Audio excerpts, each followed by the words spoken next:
It's not.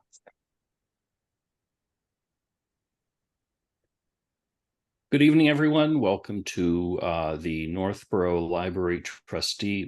Board of Library Trustees meeting for the 12th of September 2023. My name is Mitch Cohen, and I am the vice chair of this merry bunch. I will read some introductory remarks, and then we will get started.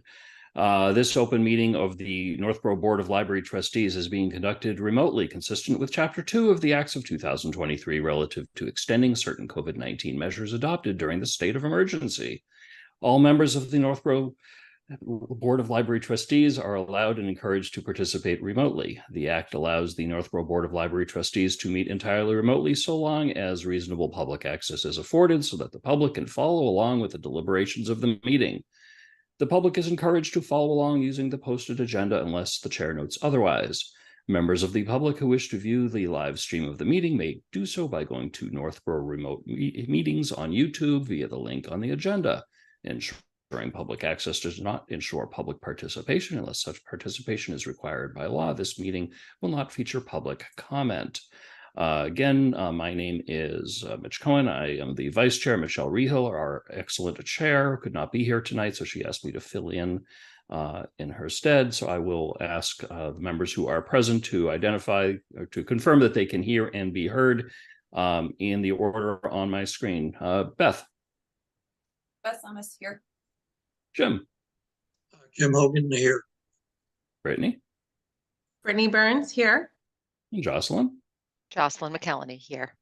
And also with us, our library director, Jen Bernal. I'm here. Okay. So we don't have Michelle Rehill tonight. She is not expected at the meeting. Hopefully we will get Pat Fonts and or Richard Tucker at some point before the meeting is out. With those going, speaking of which. And it is so. Excellent. I'll wait for Pat to finish joining before we continue. Hi, Pat. She's Hi, connecting Pat. to audio. Okay. Pat Fonts, are you here? Finally, thank you. Excellent. Perfect timing. Excellent. My computer was misbehaving badly. Sure, understood. So we have begun our meeting. We haven't talked about anything yet other than just doing introductions. So Michelle isn't here tonight, so I'm chairing instead. First on the agenda is the approval of the meeting minutes from July 11th, 2023. Would someone like to make a motion to that effect or have any other suggestions? So moved. Okay, is there a second? I'll second. Okay, motion's been made by Pat, seconded by Brittany to approve the meeting minutes of July 11th, 2023 as presented. Any discussion? All those in favor, Pat? Aye. Brittany? Brittany Burns, aye. Jim? Jim Hogan, aye. Jocelyn? Jocelyn McKelney, aye. Beth? Beth Thomas, aye. Mitch Cohen also votes aye. Vote is unanimous. Meeting minutes are approved unanimously. Next up, we have the FY23 appropriations report, which I believe is actually the 24 appropriations report to date. Correct? I do that every year. Yes, that is correct. That's okay. Everyone's given one month of freebie to mess up their fiscal years. Save with your checkbook in January. It's fine. Does anyone have any questions or comments on the appropriations report? Jen, because my memory's terrible, is there anything that's significantly different from the previous year that we need to watch in the budget? No, a lot of the maintenance items were moved out of our budget and under the facilities maintenance budget. So that actually makes it a little bit easier for us. So we're not anticipating anything that's within this budget to be much of an issue. Great, thank you. Great. I see no further comments and I have no questions, which is rare, but so be it. And so that's the appropriations report. And next up is the library director's report. Jen, take it away. Does anybody have any questions about anything? A lot of stuff. I always submit these and then I think of like 20 other things that I want to tell you about, but I don't want to drown you in a report. But a lot of,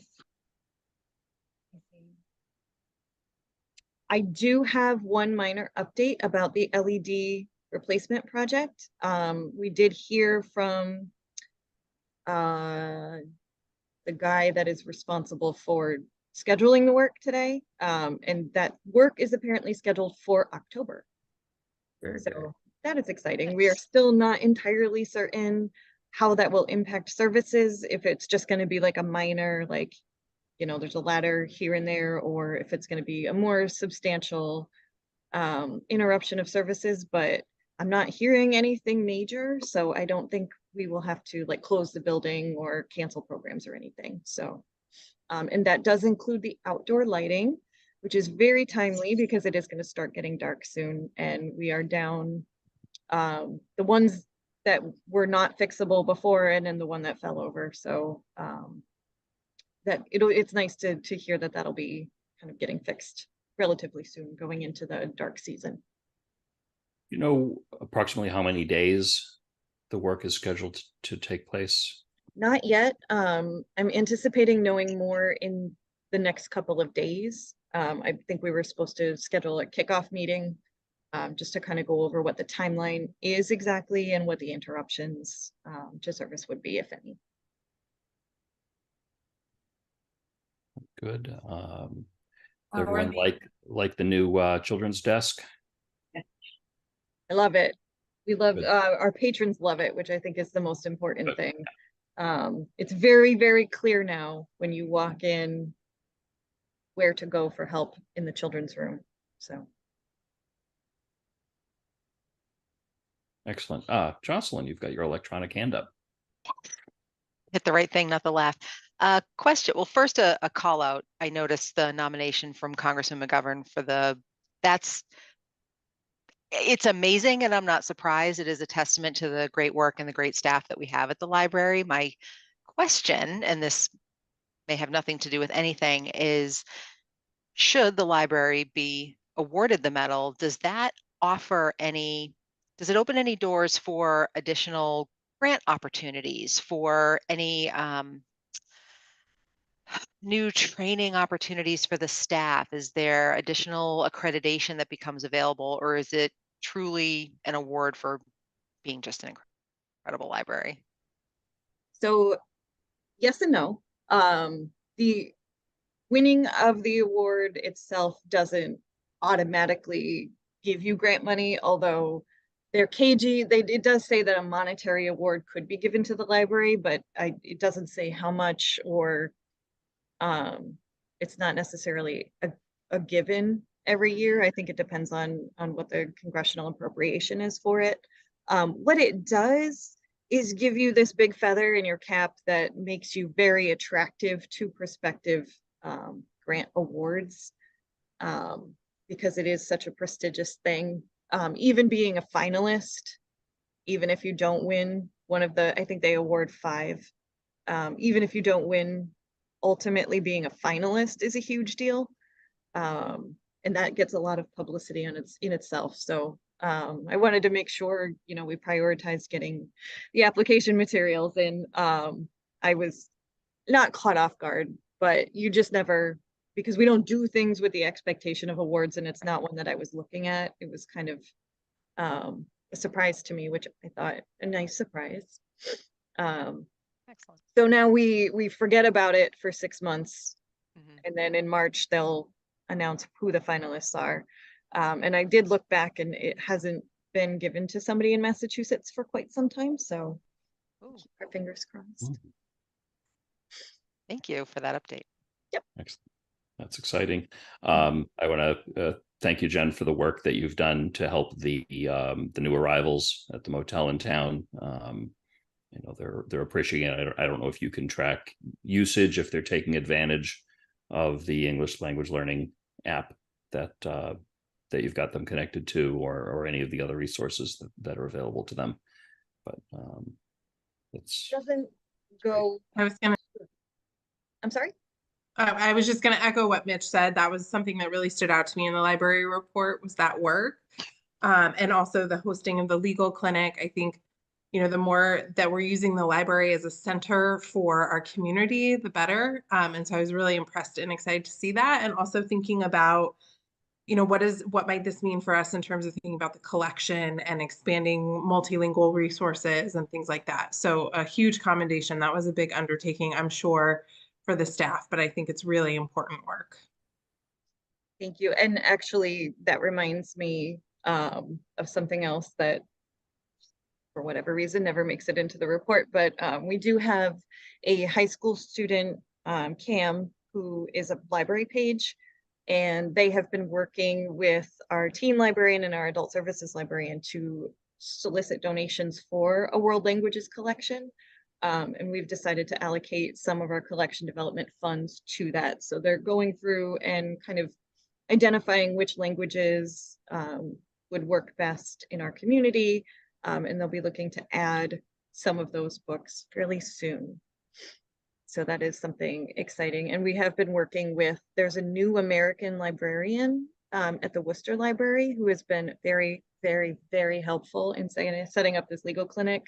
And there is an interest, and I think there is a demand in Northborough. It's strange how the need of one, like, it starts to kind of snowball, and we've had several people come in and ask if we offer similar legal clinics to what Worcester is doing. So we'll be looking to set up more in the future and just make them sort of open to whoever needs them.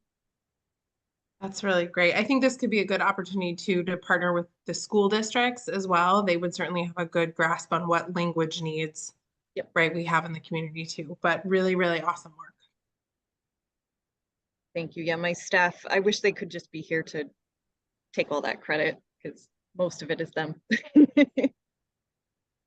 I'll add that Jen is just one part of an extraordinary effort and response from many department heads in town, many departments in town to help out this particular group that literally landed in our town and needed our help, and right, we're doing an amazing job helping them out. So thank you very much. Anything else under library director's report? Okay, moving along to new business. I know the first item, the Halloween event, we want to wait for our special guest. Yes, So we're please. going to skip over that for now and go to the library historic marker approval. Jen, you want to describe the history of this and the process to us? Sure, yes. So this had come up on a previous agenda back before the funding was allocated. So now we have the funding for the marker. This has gone to the Historic District Commission. I believe. Commission. Yes. Thanks. Thank you. And they had suggested there was a markup or a mock-up, and they had a few suggestions, which is why the text doesn't really match the photo. But the suggestion that they have for the final text is what you see written in your packet. And a great suggestion to add the photos of both gentlemen, since they are both referenced. So this is presented to you. I think it just needs your sign off, or if you have any suggestions for changes, then I can take it back to them. But once it has final approval, it will go to Crown, who is going to actually make the plaque. Great. Any Jen, where will this mark? Excuse me. Where will this marker be when the marker is approved? Where will it be housed or placed? It'll be placed right in the front, Okay. by the front entrance, somewhere. But facing Main Street or the entrance to the library? It would be Yeah. facing Main Street, is what I understand. Okay. Okay, any questions or comments from anybody else? I'll ask for a motion to approve the library historic marker as presented. I'll make that motion to approve it. I'll second that. Motion made by Beth, seconded by Jocelyn. Any other discussion?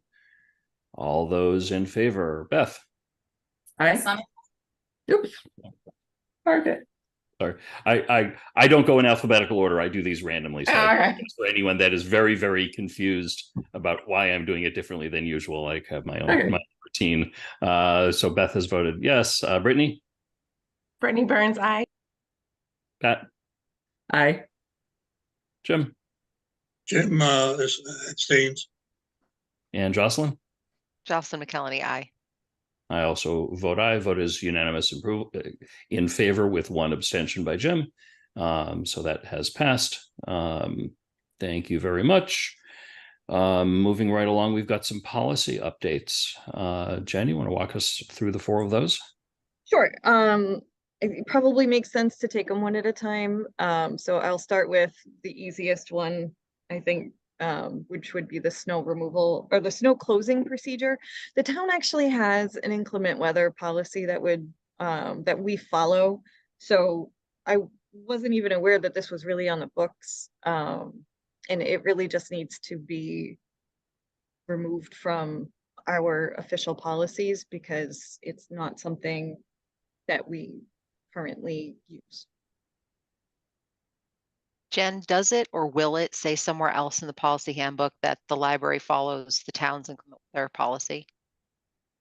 I don't know that it needs to necessarily say that because we would follow town policy unless otherwise stated. So just like there's a few other policies that come from the town. So I can maybe so what we're working towards is a larger sort of update and consolidation of our policies. We had to pull these all together really, we had to reach really far to find all of the policies that are on the books, and I'm still not convinced that we have them all. So when that happens and we can consolidate them into one document, there could be a statement that says, you know, if it's not covered here, it's very likely covered in town policy or bylaw. Yeah, maybe a heading that says, you know, these are all the library specific policies. Look here for other things that impact the town as a whole. Yes. Okay, great. In which case I will entertain a motion to remove, delete. Trying to come up with the right word for that. Rescind? Rescind. Correct? I think that's perfect. Yeah. All right. I will entertain a motion to rescind the snow closing procedure. Now that we have the language, I will move that we rescind the snow closing procedure from the library's policy manual. Second. Okay, motion made by Jocelyn, seconded by Pat. Any other discussion? All those in favor, Jocelyn. Jocelyn McKelney, aye. Pat. Aye. I'm sorry. I hear Pat, but Beth, I'm sorry. I just walked right over you. Okay, I said Pat. Oh, so I did it wrong this time. I heard Beth. Oh, yeah. Okay, so Beth, how do you vote? Aye. Brittany? Brittany, aye. Jim? Jim Hogan, aye. I also vote aye. Vote is unanimous in favor. That policy is gone. Community board policy. Yes. So this one is a new policy. When we discovered and confirmed that we actually really didn't have anything written down that said what we would post. And we have different bulletin boards that we use for different things, town news, general, you know, where anybody can kind of post something, library news. And then now we have the Northborough Guide, which is sort of like a virtual bulletin board space, and we've had increasing requests for social media posts and things. So this is just trying to sort of consolidate our community board policies for how long we will post things and sort of set some guidelines on how big your poster can be and what you can post and what you cannot post.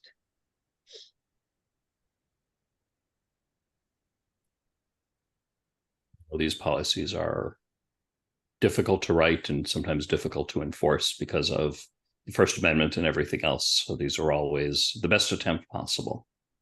Yes, I so thought this was well written.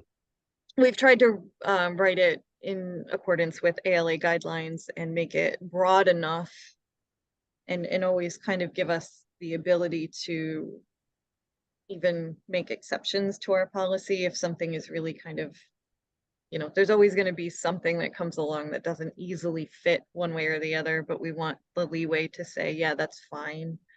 I think the recycling, the electronics recycling event is one that like falls into that category of it is definitely town good, but it, you know, the language in our policy doesn't really, you know, it makes it kind of like an in-between area. So we've tried to make it sufficiently vague that we can use our best judgment and err on the side of posting whatever you want, as long as it's not clearly out of bounds.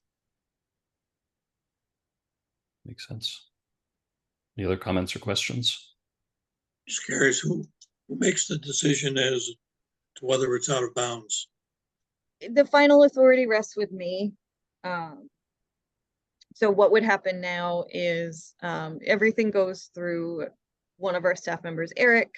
He'll take a look at it. If it's something that's not a clear yes or no, he sends it to me and I'll look at it. And I generally say yes to things, unless it's, you know, if I look at it and I say, okay, you know, per these guidelines, if it's obscene based on the definition of obscenity, or, you know, sometimes you'll get a Mary Kay salesperson or something like that.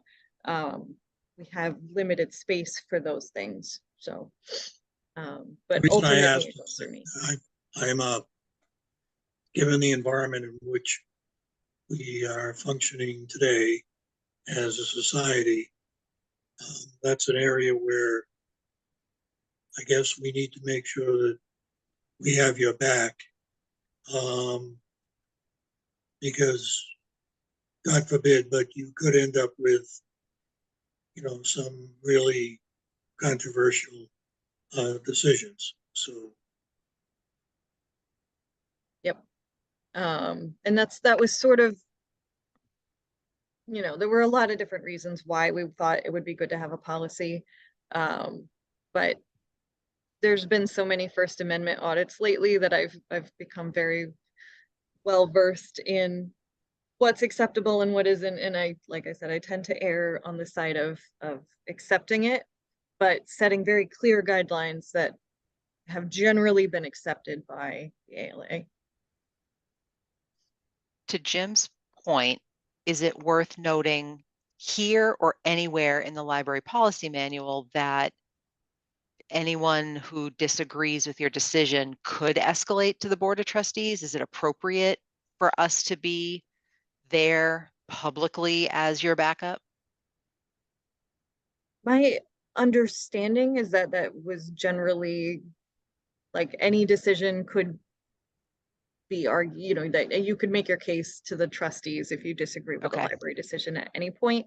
I think that will definitely need to, you know, if it's not in your governing documents already, it should definitely go into some note in our policy that people, this is sort of the procedure for, or the chain of command, so to speak, for Okay. challenging a decision. Okay. That might be something to clarify when you kind of unify that document. Yeah. So as the subcommittee meets to go through all that, we'll table it for that discussion. Thanks, Jen. Sure. And thanks, Jim. That's an excellent point. Nobody should feel like they're standing out there alone if someone's upset with a decision. Any other comments or questions? None. I will entertain a motion to approve the community board policy as presented. I move to approve the policy. Second. Motion been made by Brittany, seconded by Jocelyn. Any other discussion? All those in favor, Brittany. Brittany Burns, aye. Jocelyn. Jocelyn McKelney, aye. Beth. Beth Thomas, aye. Pat. Pat Fonz, aye. And Jim. Jim Hogan, aye.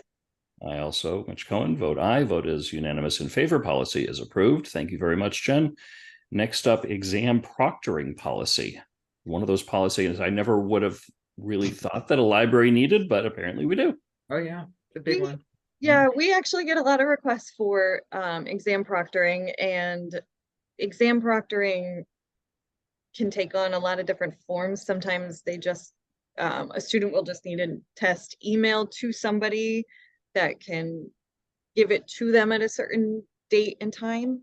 So they don't have access to it early, and sometimes they just need somebody to sign off saying, yeah, they were here and they took the test.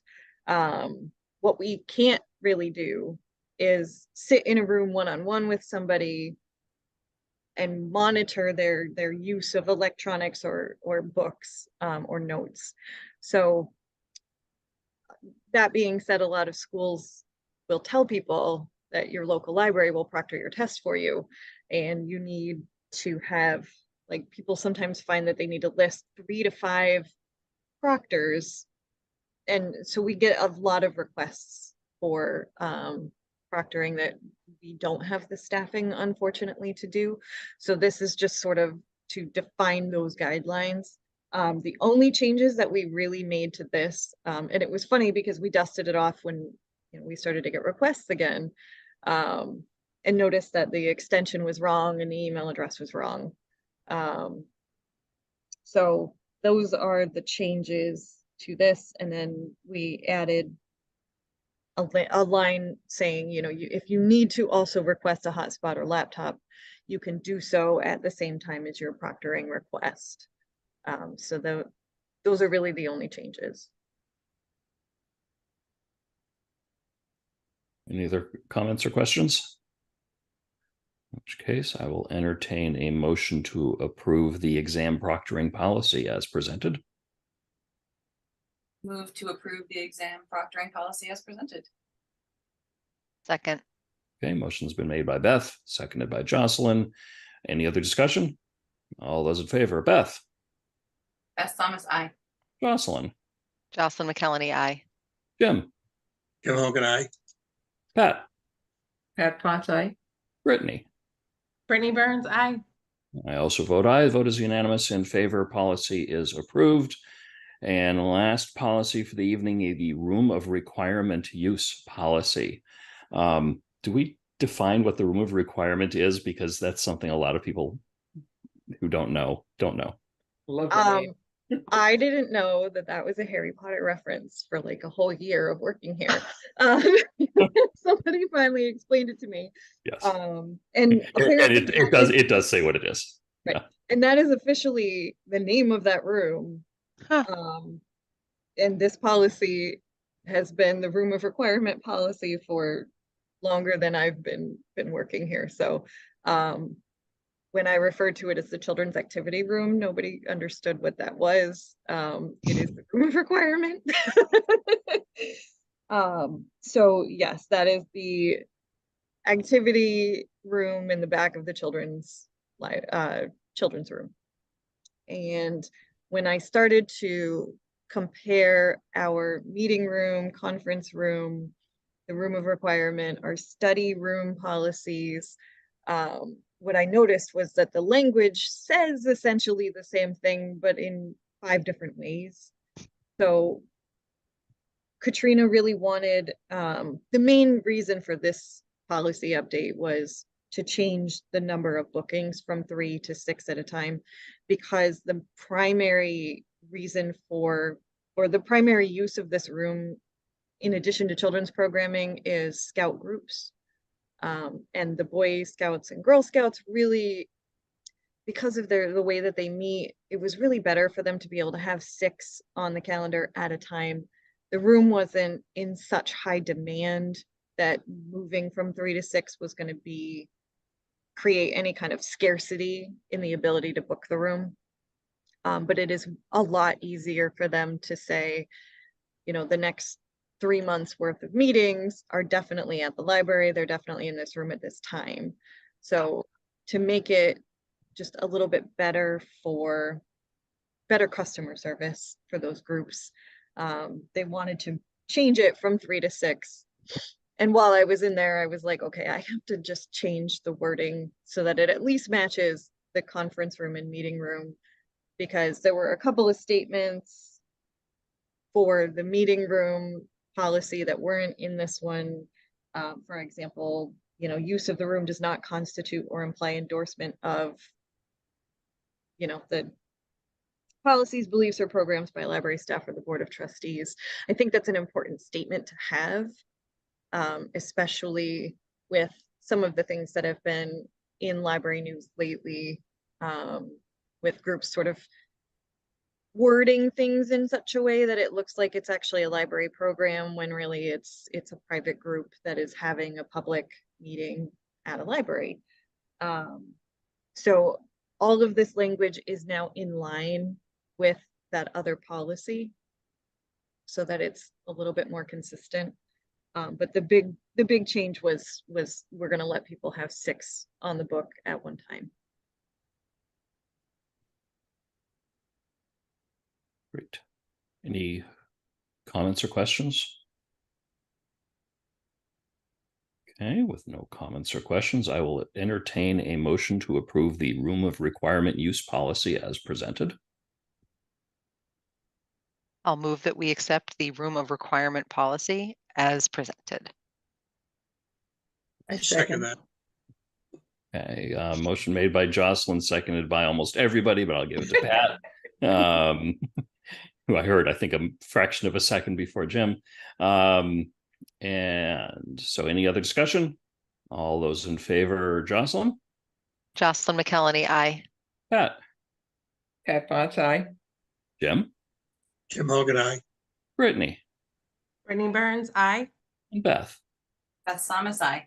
I also vote aye. Vote is unanimous in favor. Congratulations, you have that policy. I have not forgotten about the Halloween event. Should we continue to wait a couple of minutes and see if our guest arrives? We can look at the next day of the next meeting and so forth. Sure. And just a closing note on those policies that, like I said, the next round of updates, I think we'll take maybe 1 or 2 policies at a time because they are more in-depth rewrites. Some of the policies, when we were writing dates, attaching dates to them, haven't been updated in over a decade in some cases. Yeah. So the administrative subcommittee will have a lot of fun fairly soon, but I think in October we should have another batch of updates. Speaking of policies, if a member of the public wanted to view our policies, what's a good way to do that? Right now, there is not a good way to do it. Okay. And That's what I was thinking. That's kind of what I'm getting at. Yeah. So this journey sort of began with a website redo. Our policies were all over the website. Some of them were linked onto the policies of the Northborough Library page. Some of them were not. Some of them were on different subpages. Some of them are, as far as I can tell, have never actually been approved. It's just a document that says policy, but we couldn't find any history of it. For example, the teen room, there's a sign that tells you how you can use the teen room and who can use it. But it's not been, as far as I know, approved. So Oops. trying to make it a little easier for patrons to actually read and understand our policies. The end goal is to put one document up that is easily readable and shorter and easier to understand. So with a table of contents that gives that stated purpose for each policy and is clickable, so you can just go right to what you're looking for. I believe some of our policies are still on the about section of the website, although I might just be lying. Trying to look real quick. You're misremembering, not lying. Yeah.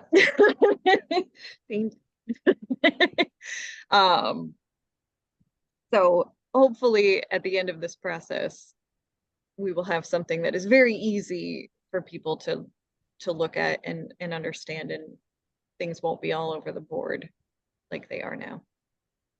So.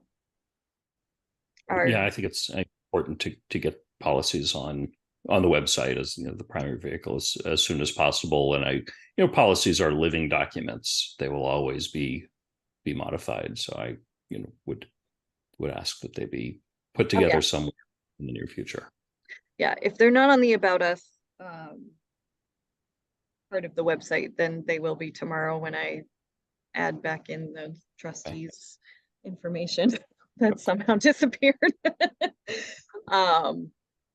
So yeah, I mean, when we cleaned up the website, I think we may have taken things down to revise them and then just never got put back up. But what we want is transparency, and a clear path for people to really understand what it is that they can and can't do and how they can do it, and not 50 different links that are scattered throughout an unwieldy website. So, Jan? yes. Just a quick question. You had mentioned like there's no documentation of when the teen room use policy was ever adopted. Do you have any others like that we should address sooner than later that don't really need revision? They just need approval. That one will be on the October agenda because the reason that I held that one off is if we have a teen room use policy, we should have a children's room use policy as well. And then that led to discussion of, we've gotten an increasing number of odd requests to use the microwave in the kitchen and things like that. So it's all going under a use of special areas in the library. They're all very basic and there's no changes to the teen policy. It's just getting written and put in a document. But I'm wondering if something like that's a kind of a no-brainer that we should get those on the record as being approved. Yep, that one should be that one should be in October. Okay, great. And I think there's a couple others that are pretty straightforward that we can knock out really quickly. And then the collection development and a new program policy will probably warrant a little bit more discussion and rounds of revisions. So we may have something to present to the trustees in October with the collection development policy, but that may take a couple meetings to get it completely. I was going to say that could be a beaut. I knew if I stalled long enough, she'd be here. Okay. Just give her a second. Will you join? Hi, Katrina. There she is. Well, just in the nick of time, because now it's time for the Halloween event discussion. You're muted.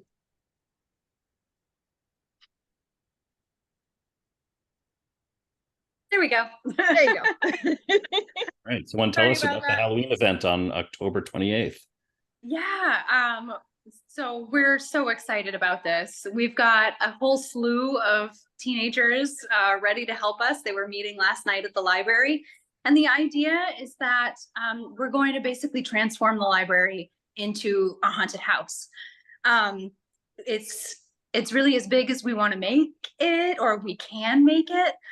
The idea is to creepify the library right from the start, right in the foyer, and then build essentially a pathway up the stairs, of course, making it handicap accessible so that folks can use the elevator to get to the second floor, move them upstairs through the nonfiction and through the older part of the building, and then back around and down the stairs.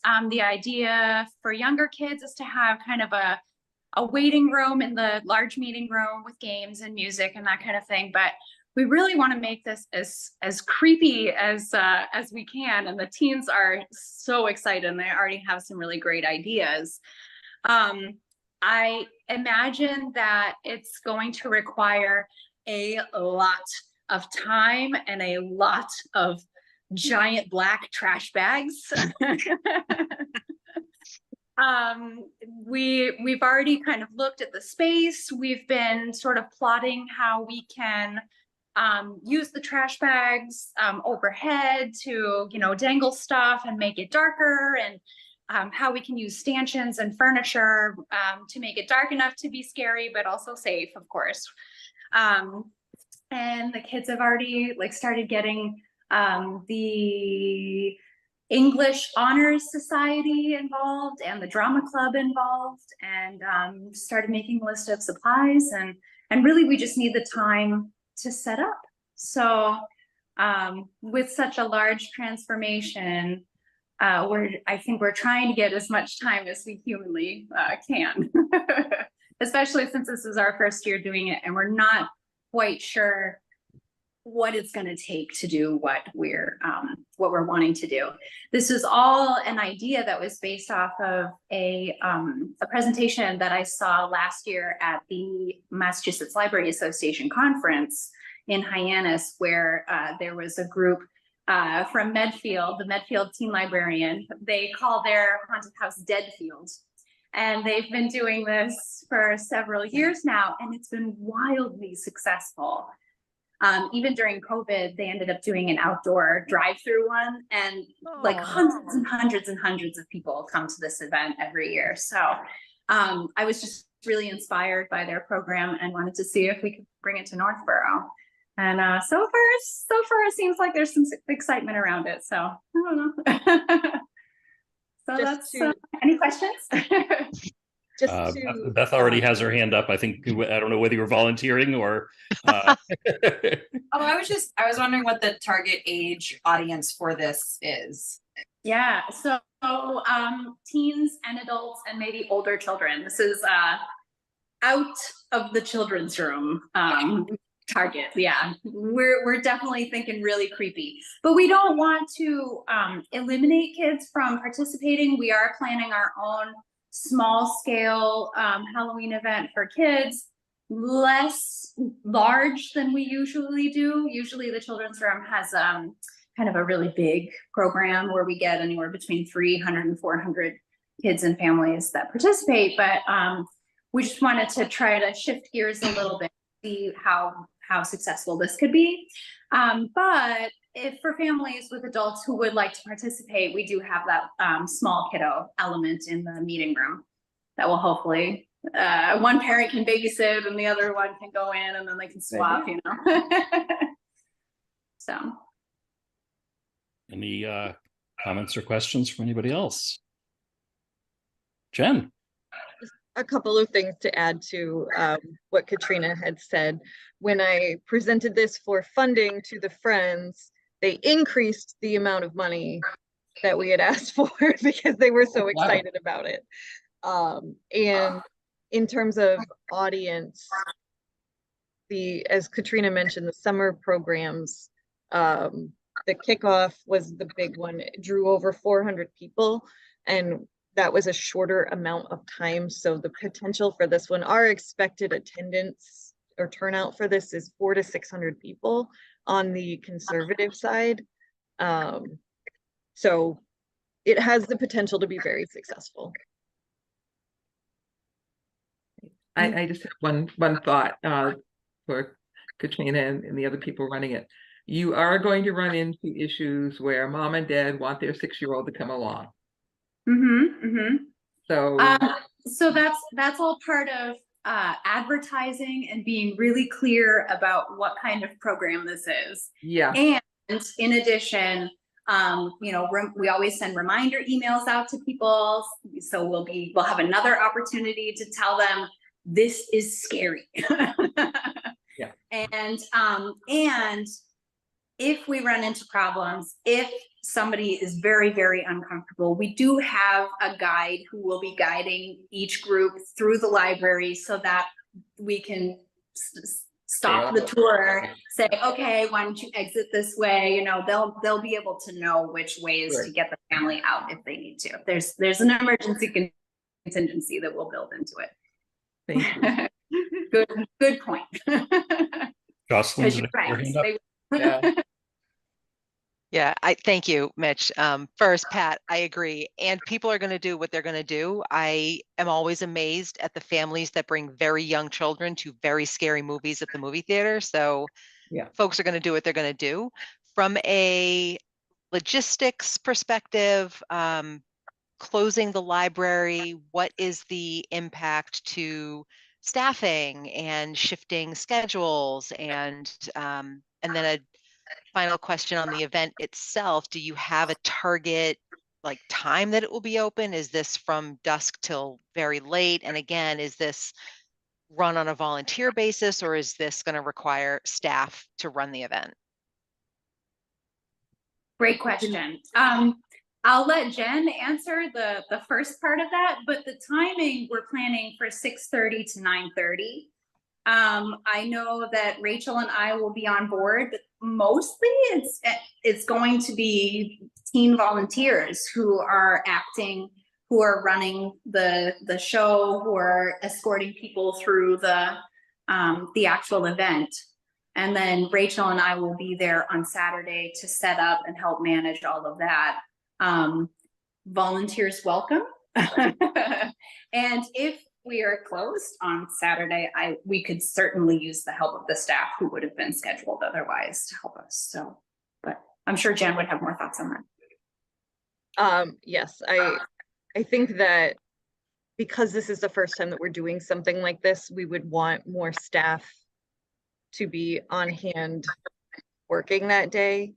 Certainly if they didn't have something to do, they would just shift their schedules and work the Friday or the Thursday.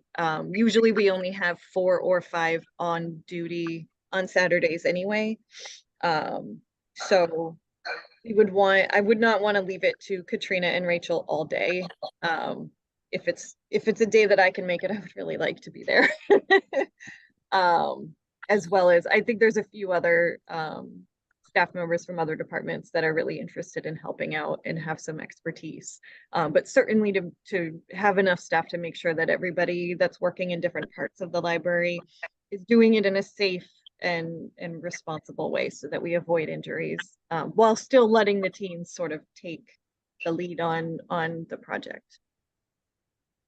Thank you. That was actually going to be my follow-up. So I do not misread my messages. I am supportive. I think this is a wonderful idea, and I think it's an incredible opportunity to give young people an opportunity to step up and lead a project and be in charge. There's no better way to help people understand how to be a leader than to let them lead. And of course, I'm a trustee, so the safety of the library and the patrons who come and any insurance questions, just want to make sure that I'm sure that that's been thought of. But that was the next thing that came to mind is, we don't want there to be 2 library staff members and 600 essentially folks from the town coming through. That's a lot of people in 3 hours. Yes, and there's a lot of considerations that we would be able to look at something and know if it's a fire code hazard or a safety hazard, a tripping hazard or something like that. So I would envision that, if 4 to 5 staff were there all day to kind of supervise the setup, that would be sufficient. But I wouldn't want to leave it to just 2 because that sounds a little overwhelming. Yeah, that's what I was thinking of too with, hanging trash bags from ceilings and things from ceilings is like, oh, sprinklers and other things that might be on the ceiling. Yeah. Tall people, yeah. I'm very excited. What a great way to get people into the library. One way. Yeah. Last question. Free and open to the public, charge at the door, tickets, free and open to the public. Free and open to the public. How many times can we go through? Well, it's not going to be scary the second time. Yes, it will. Yes, it will.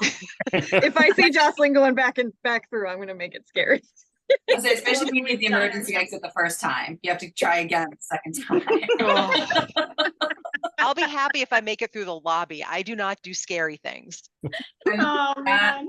The last time I tried a haunted house, I was young, but I had to bail, but they gave me like a little ghost to carry. That was their signal so that the monsters wouldn't jump out. And so you could still go through the experience, but not be so startled. And I was like, that was the best. I went through saying monsters be nice, but they were like, just hold this ghost, tell them not to bug you and you'll be good. And that was like their cue. And I was like, that was a great, That's actually a really good idea. Great. It's for maybe future. My last time through, I had my face buried in the back of my boyfriend at the time and just muscled my way through. But they didn't have the safety ghost when I was younger.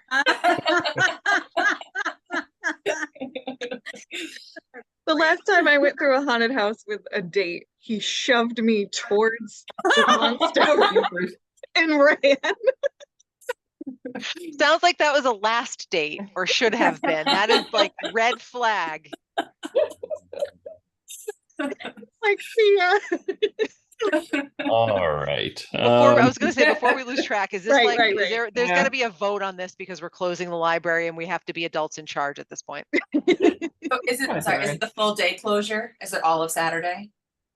I would like to give them the full day, because we're not entirely sure what we will encounter. I think that this would be the only time that we would need the full day. I think if we do it the next time, we would be able to sort of anticipate what those issues would be and get it done a little bit faster.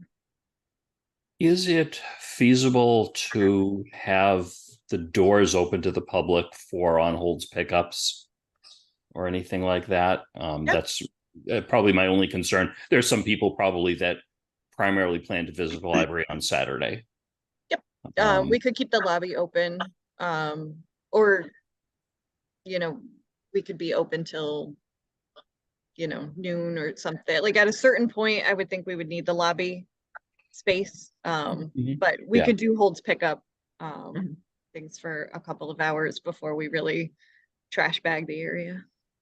Or if we got enough staff, could it be a return to the COVID call and we'll bring your books to you type of a pickup? Yeah, that would be fine. Yeah. From my perspective, I think we should vote to close the library and let Jen deal with figuring out those details. I think that's a good plan. The Yeah. curbside model is a good idea. Good. I'm a huge Halloween fan, and I'm very, very excited for this. I'm not a big scary fan, but I'll enjoy it anyway. I'm more spooky magic than scary. Yeah, So yes. you and Spooky Jocelyn are gospel. going to be hanging out in the meeting room. There we go. And You could stick your hand in the grapes. Oh, that's a good one. That's a good, yeah. if our family outdoor Halloween decorations weren't already tied up for that season, I would be happy to roll them in. Those who know my house, they know what I'm talking about.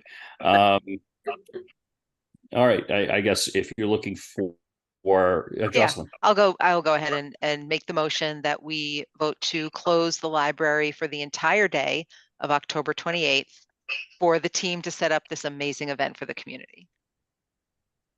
I will second that motion. And Excellent. thank you, Beth. Made by Jocelyn, seconded by Beth, to close the library on the 28th of October. Any other discussion? Jen, do you need anything else from us other than this vote? Not unless you want to volunteer to help, but no, that's it. I think I suspect some of us will, but we don't need that in the form of a motion. Excellent. So motion been made and seconded. Any other discussion or questions? Okay, all those in favor, Jocelyn? Jocelyn McElhenney, aye. Beth? That's on us. Aye. Pat? Bonsai. Brittany? Brittany Burns, aye. Jim? Jim Hogan, aye. I'm Mitch Cohen, also vote aye. Vote is unanimous in favor. Congratulations. Thank you very much for joining us and coming up with this really neat idea, Katrina. I'm very excited. Yeah, really thank you so much for your support. We really appreciate it. That's wonderful. I know this is going to be a lot of work, but it's going to be a lot of fun. Yes, I think so. Very good. So that was the last new business item.